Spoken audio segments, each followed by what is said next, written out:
in a way. Yeah. Take that So simple. it goes to your point about it.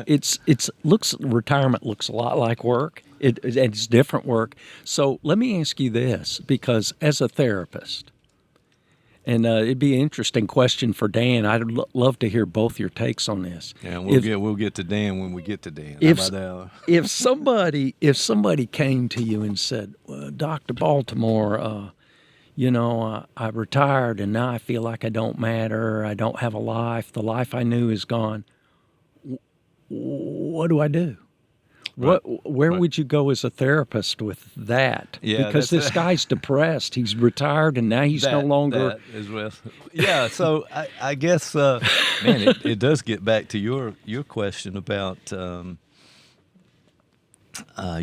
some planning and that kind of thing. But really, I think what I would want to say is, I think, first of all, the person has already set an assumption in place by saying the very first things that came out. I'm not good. This is not working out. Yeah. So that's already an outlook there. So I would kind of take them back, and depending on the counseling theory, and I'm going to do some more work on counseling theory. So you guys hang in there for that. I swear I can't stop it. But the idea is, depending on the particular theory, you want to kind of go, wait a minute, let's take inventory and just see what you've accomplished and what you've done. I'm going to put the ledger down here, and let's start seeing, and let's start marking and writing down the kinds of things that this person has assets from, has built in him or her, and in lifetime, and really sort some things out. So you never want to engage in a tug of war with a depressed person. Don't worry, be happy.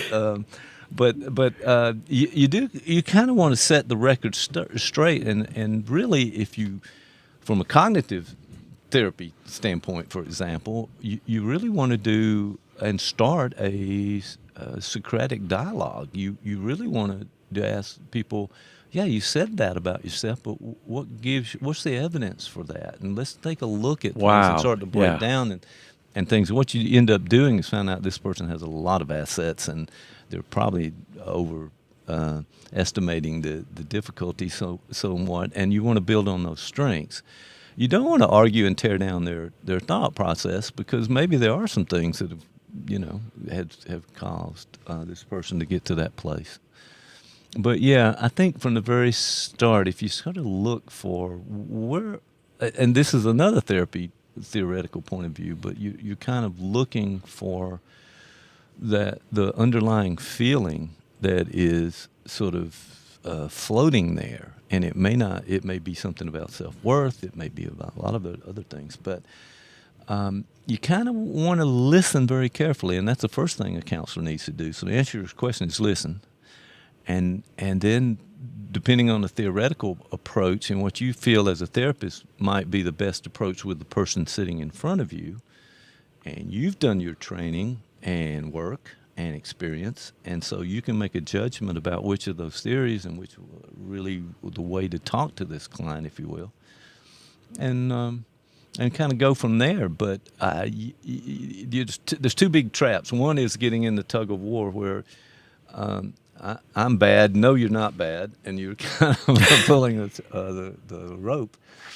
and also giving into beliefs that are somewhat sketchy. Maybe this person holds a belief, and you go, wait, the world of information around us says something different. Now, how do I approach this person to get them to kind of think outside their box, if you will? It's too long of an answer for your question. No, I really like some of the things you said I haven't really thought about. So the first thing is don't tear down their thought process, how they got to where they are. In other words, say, it's okay, they're there, suck it up. Right. We've all come through it. Let me tell you about my story. That's the other thing.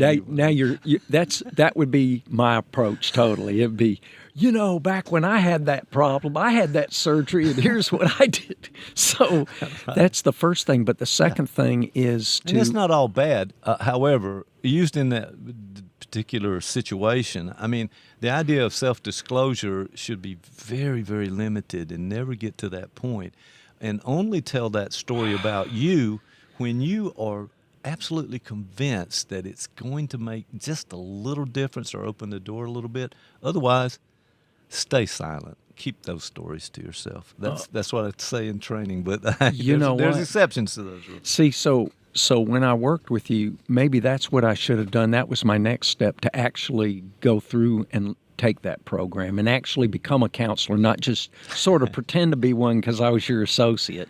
Because those are skills that absolutely, I wouldn't say I don't have them. No, you don't. I think they're in all of us. Shouldn't say that because you do, and I've seen it. And that but you have to practice. yeah. And my practice We're is getting to back say to that.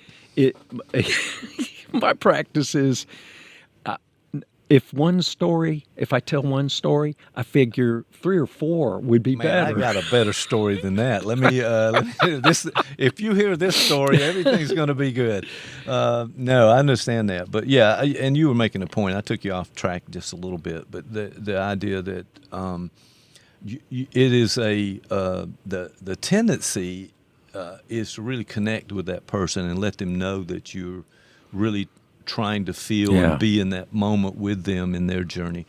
I mean, that's as soon as you start talking about yourself, or I may add, for our couples and family therapists out there, if you start talking about people who are not in the room, that may be a signal that you want to kind of look at where you're going with this. So, as a famous, well, in my world, he's famous. A supervisor who once told me that, in very clear terms, do therapy with the people in the room, and I've learned that lesson. Now I've kept it up a little bit. It seems to help out.